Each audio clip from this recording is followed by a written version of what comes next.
बाकी जरा पिछे रह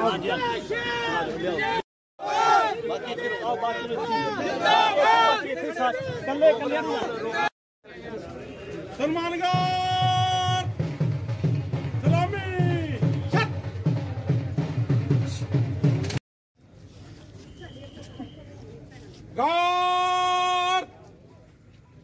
बाजू छत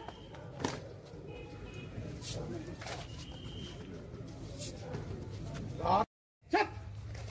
श्री विजय सांपला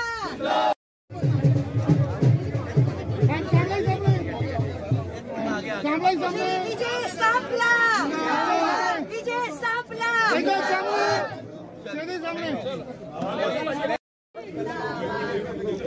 पहला मीडिया की तरफ तो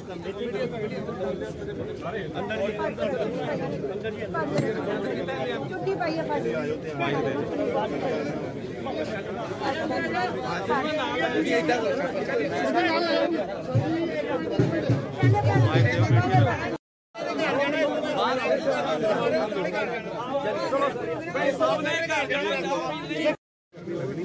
सारे नु घर दा चाह दा चाह च क्या नहीं सारे ने चाह पीनी जी घर चल के उन्हें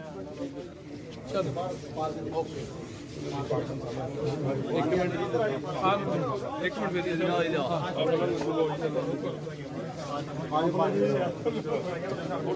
श्री विजय सांपला श्री विजय सांपला गार्डन जाना जी मुंडे खड़े हाँ जी क्या हाल है एक मिनट रुको खोल दो सर थोड़ा थोड़ा खोल दो तो कदम पीछे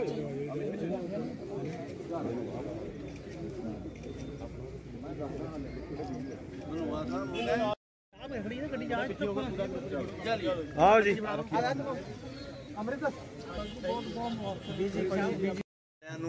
ਅੱਜ ਕੇਂਦਰ ਵੱਲੋਂ ਮਾਨਯੋਗ ਦੇਸ਼ ਦੇ ਪ੍ਰਧਾਨ ਮੰਤਰੀ ਸ਼੍ਰੀ ਨਰਿੰਦਰ ਮੋਦੀ ਜੀ ਔਰ ਮਾਨਯੋਗ ਦੇਸ਼ ਦੇ ਰਾਸ਼ਟਰਪਤੀ ਸ਼੍ਰੀ ਰਾਮਨਾਥ ਕੋਵਿੰਦ ਜੀ ਵੱਲੋਂ ਮੈਨੂੰ ਇੱਕ ਬਹੁਤ ਵੱਡੀ ਜ਼ਿੰਮੇਵਾਰੀ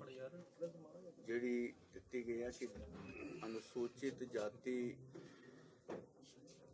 ਦੇ ਮਾਮਲਿਆਂ ਨੂੰ ਦੇਖਦੇ ਹੋਏ उन्होंने एससी कमीशन राष्ट्रीय नेशनल एससी कमीशन का मैनू चेयरमैन मनोनीत किया गया है और मैं दसना चाहांगा कि जिस विश्वास के नाल उन्होंने मैनू मनोनीत किया है मैं उन्होंने विश्वास के उत्ते खरा उतरन की कोशिश करांगा। दूसरा कि इस कमीशन के जिहड़े मुख भूमिका होनी है वो अनुसूचित जाति के वर्ग के लोगों के उत्ते हो रहा अत्याचार का उन्होंने भेदभाव उन्होंने जिहड़ा शोषण जिहड़ा उन्होंने हो रहा उहदे लई उन्होंने न्याय दिवाउण दा काम जिहड़ा वो इस कमीशन का हुंदा है। वो चाहे समाजिक तौर पर देखते हैं असीं बहुत सारे उत्पीड़न हुंदे आ चाहे सरकारी तौर पर सरकार के विभागों के होंगे वो चाहे केंद्र के होण चाहे वो सूबा सरकारां दे होण चाहे वो अर्ध सरकारी होण उन्हां दे विच भी जिहड़े कर्मचारी अनुसूचित जाति के काम करते हैं उन्हां दे भी अत्याचार जिहड़े हुंदे उन्हां नाल भी भेदभाव हुंदा आ उहदा भी निवारण भी करदा तो उन्हां नूं न्याय दिवाउण दे विच इह बहुत वड्डी भूमिका निभाउंदा है। और तीसरा जिहड़ियां सरकारां दीयां योजनावां हुंदियां वो केंद्र सरकार दियां होण या सूबा सरकार दियां होण उन्हां नूं सही तरीके नाल लागू होण और किते भी जिथे उहदे च अनुसूचित जाति दे हित तो उन्हां नूं वांझिया ना रखिया जावे इसका ख्याल भी करन दा जिहड़ा काम वो कमीशन करदा है। और अगर किते किसी की शिकायत मिलती है तो किसी भी विभाग की वो उचित इंक्वायरी करन दा भी समर्थ रखता है और ये कोल दीवानी कोर्ट सिविल कोर्ट च लगाउण दा भी अधिकार हुंदा है। तीसरे रूप दे विच असीं देखदे हां कि जिथे इहदे च ਯੋਜਨਾਵਾਂ ਦਾ ਵੀ ਹੋ ਗਿਆ, ਸਮਾਜਿਕ ਸ਼ੋਸ਼ਣ ਵੀ ਹੋ ਗਿਆ, ਸਰਕਾਰਿਕ ਦਾ ਵੀ ਹੋ ਗਿਆ, ਔਰ ਚੌਥੇ ਰੂਪ ਦੇ ਵਿੱਚ ਅਸੀਂ ਇਹ ਕਹਿ ਸਕਦੇ ਹਾਂ ਕਿ ਜਿਹੜੀਆਂ ਇਹਨਾਂ ਤੇ ਅਤਿਆਚਾਰ ਹੋਰ ਨਾ ਵਧਣ, ਇਸ ਦੇ ਲਈ ਵੀ ਸਮੇਂ-ਸਮੇਂ ਦੇ ਉੱਤੇ ਜਿਹੜੀਆਂ ਜਿਹੜੇ ਆ ਸਮਾਜਿਕ ਸੰਸਥਾਵਾਂ ਨਾਲ ਮਿਲ ਬੈਠ ਕੇ ਔਰ ਸਰਕਾਰੀ ਸੰਸਥਾਵਾਂ ਦੇ ਨਾਲ ਬੈਠ ਕੇ ਵੀ ਜਿਹੜੇ ਉਹਨਾਂ ਦੇ ਅਨੁਭਵ ਹੁੰਦੇ, ਉਹਨਾਂ ਦੇ ਜਿਹੜੇ ਐਕਸਪੀਰੀਅੰਸ ਹੁੰਦੇ ਆ, ਉਹਨਾਂ ਦਾ ਸਦਉਪਯੋਗ ਕਰਦੇ ਹੋਏ ਔਰ ਸਮਾਜਿਕ ਸੰਗਠਨਾਂ ਦਾ ਵੀ ਤੋਂ ਸਲਾਹ ਮਸ਼ਵਰਾ ਕਰਕੇ ਜਿਹੜੀਆਂ ਵੀ ਉਚਿਤ ਚੀਜ਼ਾਂ ਹੁੰਦੀਆਂ ਉਹਨਾਂ ਦੇ ਤੌਰ ਤੇ ਸਰਕਾਰ ਨੂੰ ਇਹ ਸਲਾਹਾਂ ਵੀ ਦੇਣੀਆਂ ਹੁੰਦੀਆਂ ਤਾਂ ਕਿ ਉਹ ਆਪਣੀਆਂ ਯੋਜਨਾਵਾਂ ਨੂੰ ਬਣਾਉਂਦੇ ਸਮੇਂ ਅਨੁਸੂਚਿਤ ਜਾਤੀ ਦੇ ਲੋਕਾਂ ਦਾ ਹਿੱਤਾਂ ਦਾ ਖਿਆਲ ਰੱਖਣ ਔਰ ਐਸੇ ਵੀ ਮਾਹੌਲ ਹੋਵੇ ਕਿ ਅੱਗੇ ਤੋਂ ਕਿਸੇ ਨਾਲ ਡਿਸਕ੍ਰਿਮੀਨੇਸ਼ਨ ਨਾ ਹੋਵੇ, ਉਹਦੇ ਲਈ ਵੀ ਵਿਵਸਥਿਤ ਕਰਨ ਦੇ ਲਈ ਜਾਂ ਉਹਨਾਂ ਦੇ ਲਈ ਯੋਜਨਾਵਾਂ ਹੋਰ ਬਣਾਉਣ ਦੇ ਲਈ ਅਸੀਂ ਸਮੇਂ-ਸਮੇਂ ਦੇ ਉੱਤੇ ਸੰਵਿਧਾਨਿਕ ਮਰਿਆਦਾਵਾਂ ਨੂੰ ਧਿਆਨ 'ਚ ਰੱਖਦੇ ਹੋਏ ਉਹਨਾਂ ਨੂੰ ਸਲਾਹ ਵੀ ਸਰਕਾਰ ਨੂੰ ਦਿੰਦੇ ਆ ਤਾਂ ਕਿ ਉਹ ਜਿਹੜੀਆਂ ਅਗਲੀਆਂ ਯੋਜਨਾਵਾਂ ਬਣਾ ਸਕਣ। ਸਾਬਲਾ ਜੀ, ਸਾਧੂ ਸਿੰਘ ਧਰਮਸਤੋਤ ਵੱਲੋਂ ਜਿਹੜੇ ਕੀ ਹੈ ਸਕਾਲਰਸ਼ਿਪ ਜਿਹੜੇ ਚੱਲ ਰਹੇ, ਕਿਸ ਤਰੀਕੇ ਦੇ ਨਾਲ ਉਹਦੀ ਜਾਂਚ ਕੀਤੀ ਜਾਏਗੀ? ਉਹ ਦੇਖੋ, ਮੈਂ ਪਹਿਲਾਂ ਇਸ ਚੀਜ਼ ਨੂੰ ਬਿਲਕੁਲ ਕਲੀਅਰ ਕਰਤਾ ਕਿ ਚਾਹੇ ਉਹ ਸਰਕਾਰੀ ਅਦਾਰੇ ਹੋਣ, ਚਾਹੇ ਉਹ ਕੇਂਦਰ ਸਰਕਾਰੀ ਹੋਵੇ, ਸੂਬਾ ਸਰਕਾਰ ਦਾ ਹੋਵੇ ਜਾਂ ਅਰਧ ਸਰਕਾਰੀ ਹੋਵੇ, ਕਿਤੇ ਵੀ ਅਨੁਸੂਚਿਤ ਜਾਤੀ ਦੇ ਲੋਕਾਂ ਦਾ ਅਹਿਤ ਹੁੰਦਾ ਹੋਵੇ, ਉਹਨਾਂ ਦੇ ਹਿੱਤਾਂ ਦਾ ਘਾਣ ਹੁੰਦਾ ਹੋਵੇ, ਉਹਦੇ ਤੇ ਅਸੀਂ ਆਪਣੀ ਭੂਮਿਕਾ, ਕਿਉਂਕਿ ਮੈਂ ਇਸ ਦੇ ਉੱਤੇ ਹਲੇ ਨਿਯੁਕਤੀ ਹੋਈ ਹੈ, ਹਲੇ ਉਸ ਤੋਂ ਬਾਅਦ ਹੀ ਆਪਣੇ ਚਾਰਜ ਲੈਣ ਤੋਂ ਬਾਅਦ ਸਿੱਧਾ ਤੁਹਾਡੇ ਦਰਸ਼ਨਾਂ ਲਈ ਆਇਆ। ਅਗਲੇ ਹਫਤੇ ਤੋਂ ਇਹਦਾ ਕੰਮ ਸ਼ੁਰੂ ਹੋ ਜਾਏਗਾ ਕਿਉਂਕਿ 7-8 ਮਹੀਨੇ ਤੋਂ ਇਹ ਕਮਿਸ਼ਨ ਜਿਹੜਾ ਸੀ ਖਾਲੀ ਕਹਿ ਸਕਦੇ ਸੀ ਜਾਂ ਇਹਦੇ ਤੇ ਪਦ ਦੇ ਉੱਤੇ ਕੋਈ ਚੇਅਰਮੈਨ ਨਹੀਂ ਸੀ, ਜਿਸ ਕਰਕੇ ਬਹੁਤ ਸਾਰਾ ਕੰਮ ਪੈਂਡਿੰਗ ਪਿਆ ਹੈ ਔਰ ਉਸ ਨੂੰ ਛੇਤੀ ਆਪਣੀ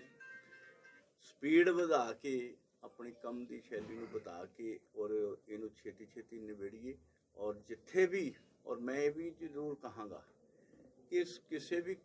ਜਗ੍ਹਾ ਦੇ ਉੱਤੇ ਕੰਮ ਕਰਦਿਆਂ ਹੋਇਆਂ ਕਮਿਸ਼ਨ ਦੇ ਕੰਮ ਨੂੰ ਕਿਤੇ ਵੀ ਰਾਜਨੀਤਿਕ ਗਲਿਆਰਿਆਂ ਨਾਲ ਦੇ ਵਿੱਚ ਨਾ, ਯਾਨੀ ਅਸੀਂ ਇਹ ਕਹਿ ਦਈਏ ਕਿ ਰਾਜਨੀਤਿਕ ਚਸ਼ਮੇ ਦੇ ਨਾਲ ਨਾ ਦੇਖਿਆ ਜਾਵੇ। ਇਹ ਉਸ ਤਰੀਕੇ ਨਾਲ ਦੇਖਿਆ ਜਾਵੇ ਕਿ ਦਲਿਤ ਸਮਾਜ ਦੇ ਨਾਲ ਕਿੰਨਾ ਕੁ ਉਹਨਾਂ ਦੇ ਹਿੱਤਾਂ ਦਾ ਘਾਣ ਜਾਂ ਉਹਨਾਂ ਦਾ ਅਤਿਆਚਾਰ ਹੋਇਆ ਜਾਂ ਉਹਨਾਂ ਦਾ ਸ਼ੋਸ਼ਣ ਹੋਇਆ, ਉਹਦਾ ਖਿਆਲ ਰੱਖਣਾ। ਉਹ ਚਾਹੇ ਸਰਕਾਰ ਕਿਸੇ ਦੀ ਵੀ ਹੋਵੇ, ਉਹ ਕਿਸੇ ਵੀ ਪਾਰਟੀ ਦੀ ਹੋਵੇ, ਉਹਦੇ ਨਾਲ ਕੋਈ ਲੈਣਾ ਦੇਣਾ ਨਹੀਂ, ਚਾਹੇ ਉਹ ਕੇਂਦਰ ਸਰਕਾਰ ਦਾ ਹੀ ਕਿਉਂ ਨਾ ਕੋਈ ਅਦਾਰਾ ਹੋਵੇ, ਕਮਿਸ਼ਨ ਆਪਣੀ ਜਿਹੜੀ ਭੂਮਿਕਾ ਉਹ ਹਰ ਜਗ੍ਹਾ ਰੱਖੇਗਾ। ਔਰ ਪੰਜਾਬ ਕਿਉਂਕਿ ਅਨੁਸੂਚਿਤ ਜਾਤੀ ਦੀ ਆਬਾਦੀ ਪੱਖੋਂ ਸਭ ਤੋਂ ਵੱਡੀ ਗਿਣਤੀ ਦੇ ਰੂਪ 'ਚ ਜਾਣਿਆ ਜਾਂਦਾ ਹੈ,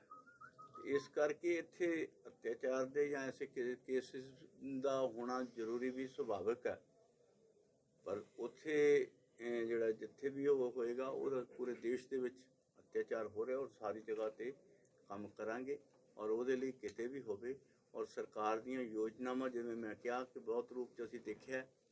ਕਿ ਕਈ ਜਗ੍ਹਾ ਦੇ ਉੱਤੇ ਆਫੀਸਰ ਜਿਹੜੇ ਉਹਨੂੰ ਪੂਰੀ ਤਰ੍ਹਾਂ ਲਾਗੂ ਨਹੀਂ ਕਰਦੇ ਔਰ ਬਹੁਤ ਸਾਰੀ ਜਗ੍ਹਾ ਦੇ ਉੱਤੇ ਅਸੀਂ ਇਹ ਵੀ ਦੇਖਿਆ ਕਿ ਕੇਂਦਰ ਸਰਕਾਰ ਦਾ ਜਿਹੜਾ ਪੈਸਾ ਆਉਂਦਾ ਆ ਤੇ ਥੱਲੇ ਸੂਬਾ ਸਰਕਾਰਾਂ ਉਹਨਾਂ ਮਦਾਂ ਦੇ ਵਿੱਚ ਪੈਸਾ ਨਾ ਖਰਚ ਕੇ ਉਹ ਦੂਸਰੇ ਮਦਾਂ ਦੇ ਵਿੱਚ ਉਹ ਪੈਸਾ ਟ੍ਰਾਂਸਫਰ ਕਰਕੇ ਖਰਚ ਲੈਂਦੇ ਆ। ਇਹਦਾ ਹਿੱਤਾਂ ਨੂੰ ਵੀ ਦੇਖਣਾ ਸਾਡਾ ਫਰਜ਼ ਹੁੰਦਾ ਤਾਂ ਕਿ ਇਹ ਜਿਹੜਾ ਸਮੇਂ-ਸਮੇਂ 'ਤੇ ਕਰਨਾ। ਔਰ ਇਸ ਕਰਕੇ ਉਹਦੇ 'ਚ ਕੋਈ ਹੋਵੇ, ਉਹ ਕੌਣ ਉਹਦੇ 'ਚ ਆਇਆ, ਕਿਹਦਾ ਨੁਕਸਾਨ ਕੀਤਾ, ਕਿਹਨੇ ਕੀਤਾ, ਉਹ ਸਾਰੇ ਅਗਰ ਉਹ ਦੋਸ਼ੀ ਪਾਏ ਜਾਂਦੇ ਆ ਤਾਂ ਉਹਨਾਂ ਤੇ ਸਜ਼ਾ ਦਿਵਾਉਣ ਦਾ ਕੰਮ ਵੀ ਜਿਹੜਾ ਸਾਡੇ ਕਮਿਸ਼ਨ ਦਾ ਹੈ। ਔਰ ਇਹਦੇ ਲਈ ਅਸੀਂ ਬਿਨਾਂ ਕਿਸੇ ਰਾਜਨੀਤਿਕ ਪਾਰਟੀ ਨੂੰ ਮੁੱਖ ਰੱਖਦਿਆਂ ਦਲਿਤ ਸਮਾਜ ਹੀ ਸਾਡੇ ਅੱਗੇ ਮੁੱਖ ਰੂਪ 'ਚ ਹੋਏਗਾ। ਅਨੁਸੂਚਿਤ ਜਾਤੀ ਦੇ ਵਰਗਾਂ ਦਾ ਹਿੱਤਾਂ ਦਾ ਖਿਆਲ ਕਰਦੇ ਹੋਏ ਜਿੱਥੇ ਵੀ ਲੋੜੀਂਦੇ ਕਦਮ ਰੱਖਣੇ ਹੋਏ ਉਹ ਸੰਵਿਧਾਨਿਕ ਮਰਿਆਦਾ ਅਨੁਸਾਰ ਅਸੀਂ ਉਚਿਤ ਕਦਮ ਲਾਂਗੇ। ਨੌਦੀਪ ਕੌਰ ਜਿਹੜੀ ਹੈਗੀ ਹੈ ਐਸੀ ਕਮਿਊਨਿਟੀ ਦੀ ਹੈਗੀ, ਜਿਹੜੀ ਜੇਲ੍ਹ 'ਚ ਬੰਦ ਹੈ, ਉੱਥੇ ਉਹਦਾ ਸਰੀਰਕ ਸ਼ੋਸ਼ਣ ਵੀ ਹੋਇਆ। ਦੇਖੋ ਐਸਾ ਹੈ ਕਿ ਵੀ ਮੈਂ ਹੁਣੇ ਮੈਨੂੰ ਮੈਂ ਜਲੰਧਰ ਸੀ ਤੇ ਕਿਸੇ ਨੇ ਸਵਾਲ ਵੀ ਕੀਤਾ ਸੀ ਕਿ ਵੀ ਇਹ ਵੀ ਕਿਹਾ ਗਿਆ ਕਿ ਉਹ ਸ਼ਾਇਦ ਐਸੀ ਕਮਿਊਨਿਟੀ ਕਮਿਊਨਿਟੀ ਤੋਂ ਹੈ। ਪਰ ਉਹਦੀ ਕਿਉਂਕਿ ਮੈਂ ਹੁਣੇ ਹੀ ਚਾਰਜ ਲਿਆ, ਮੈਂ ਪਹਿਲਾਂ ਕਿਹਾ ਕਿ ਅਗਲੀ ਵਾਰ ਜਦੋਂ ਆਵਾਂਗਾ ਤੁਹਾਨੂੰ ਬਹੁਤ ਸਾਰੇ ਅੰਕੜਿਆਂ ਦੇ ਨਾਲ ਵੀ ਮਿਲਾਂਗਾ, ਪਰ ਕਿਉਂਕਿ ਉਹਦਾ ਵੀ ਜੇ ਧਿਆਨ 'ਚ ਆਏਗਾ, ਜੇਕਰ ਕਿਸੇ ਕੋਈ ਸਾਨੂੰ ਪੂਰੀ ਤਰ੍ਹਾਂ ਜਾਣਕਾਰੀ ਦੇਗਾ, ਉਹਦੇ ਉੱਤੇ ਵੀ ਜੋ ਵੀ ਉਚਿਤ ਕਾਰਵਾਈ ਬਣਦੀ ਹੈ ਕਮਿਸ਼ਨ ਉਹ ਵੀ ਕਰੇਗਾ। ਠੀਕ ਹੈ ਸਰ, ਕੇਂਦਰ ਸਰਕਾਰ ਕਿਸਾਨਾਂ ਦੀ ਫਸਲਾਂ ਦਾ ਸਿੱਧੇ ਖਾਤੇ ਵਿੱਚ ਪੈਸੇ ਪਾਉਣ ਦੀ ਤਿਆਰੀ ਕਰ ਰਹੀ ਹੈ। ਕਮਿਸ਼ਨ ਦਾ ਕੰਮ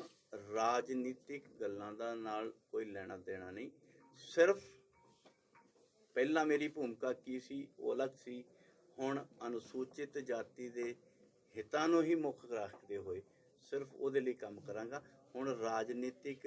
ਕੋਈ ਵੀ ਜਿਹੜੀ ਆ ਉਹ ਉਸ ਐਂਗਲ ਨਾਲ ਮੇਰਾ ਸਵਾਲ ਵੀ ਨਾ। ਸਰ, ਪੰਜਾਬ ਦੇ ਵਿੱਚ ਐਸਸੀ ਸਕਾਲਰਸ਼ਿਪ ਨੂੰ ਲੈ ਕੇ ਵਿਦਿਆਰਥੀਆਂ ਨੂੰ ਕਈ ਦਿੱਕਤਾਂ ਬਿਲਕੁਲ ਕਰੋ। ਮੈਂ ਇਹਦਾ ਸਰਟੀਫਿਕੇਟ ਨਹੀਂ ਜਾਰੀ ਕੀਤੇ। ਚੇਤਨ ਜੀ, ਮੈਂ ਤੁਹਾਡੇ ਹੱਥ ਹੈਗੀ ਹੈ ਤੇ ਹੁਣ ਕੀ ਕਰੋਗੇ? ਮੇਰੇ ਪਹਿਲਾਂ ਮੈਂ ਉਹਨਾਂ ਦੀ ਗੱਲ ਕਰ, ਚੇਤਨ ਜੀ ਮੈਂ ਇਹਦੀ ਗੱਲ ਦਾ ਜਵਾਬ ਦੇ ਚੁੱਕਾ ਹਾਂ ਕਿ ਉਹਦੀ ਵੀ ਜਿਹੜੀ ਹੈ ਪੂਰੀ ਤਰ੍ਹਾਂ ਉਹਦੀ ਜਾਣਕਾਰੀ ਮੰਗਾਈ ਜਾਏਗੀ ਔਰ ਜੋ ਵੀ ਉਚਿਤ ਕਰ ਹੋਣਗੇ ਉਹ ਚੱਕੇ ਜਾਣਗੇ। ਤੁਸੀਂ ਕੀ ਕਹਿ ਰਹੇ? ਮੈਂ ਉਹੀ ਐਸਸੀ ਸਕਾਲਰਸ਼ਿਪ ਬਿਲਕੁਲ, ਅਗਰ ਤਾਂ ਮੈਂ ਮੈਂ ਲਾਏ ਸੀਗੇ, ਹਾਂਜੀ ਧਰਨੇ ਵਗੈਰਾ ਵੀ ਤੁਸੀਂ ਲਾਏ ਸੀਗੇ, ਹਾਂ। ਆਪ ਵੱਲੋਂ ਵੀ ਸਪੋਰਟ ਕੀਤੀ ਗਈ ਹੈ। ਦੇਖੋ, ਮੈਂ ਜਿਹੜੀ ਗੱਲ ਕਹਿ ਰਿਹਾ ਕਿ ਵੀ ਜਿਹੜੀ ਵੀ ਉਹਦੀ ਜਾਣਕਾਰੀ ਪੂਰੀ ਲਈ ਜਾਏਗੀ ਔਰ ਹੁਣ ਉਹਨੂੰ ਸੰਵਿਧਾਨਿਕ ਮਰਿਆਦਾਵਾਂ ਨੂੰ ਦੇਖਦੇ ਹੋਏ ਜੋ ਵੀ ਬਣਦਾ ਹੋਇਆ ਔਰ ਉਹਦੇ ਅੱਗੇ ਕੋਈ ਵੀ ਕਿਸੇ ਵੀ ਪਾਰਟੀ ਦਾ ਵਿਅਕਤੀ ਕਿਉਂ ਨਾ ਹੋਵੇ, ਜੋ ਵੀ ਉਹਦੇ ਤੇ ਕਾਰਵਾਈ ਬਣਦੀ ਹੋਏਗੀ। ਪੰਜਾਬ ਦੇ ਹੈਲਥ ਵਰਕਰ ਕੋਰੋਨਾ ਦੇ ਟੀਕਾਕਰਨ ਨਹੀਂ ਲਗਾ ਰਹੇ।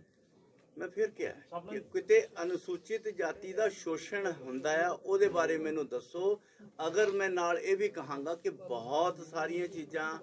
ਮੈਨੂੰ ਅਨੁਸੂਚਿਤ ਜਾਤੀ ਦੇ ਮਾਮਲੇ ਦੇ ਵਿੱਚ ਮੀਡੀਆ ਨੇ ਵੀ ਦੱਸੀਆਂ। ਗੱਲ ਜਵਾਬ ਦੇ ਰਿਹਾ ਸੀ। ਨਾਲ ਧੱਕਾ ਹੋਇਆ ਚੋਣਾਂ ਦੌਰਾਨ, ਕੁਝ ਕੈਂਡੀਡੇਟਸ ਨਾਲ ਵੀ ਹੋਇਆ। ਅਗਰ ਉਹਨਾਂ ਦਾ ਸ਼ੋਸ਼ਣ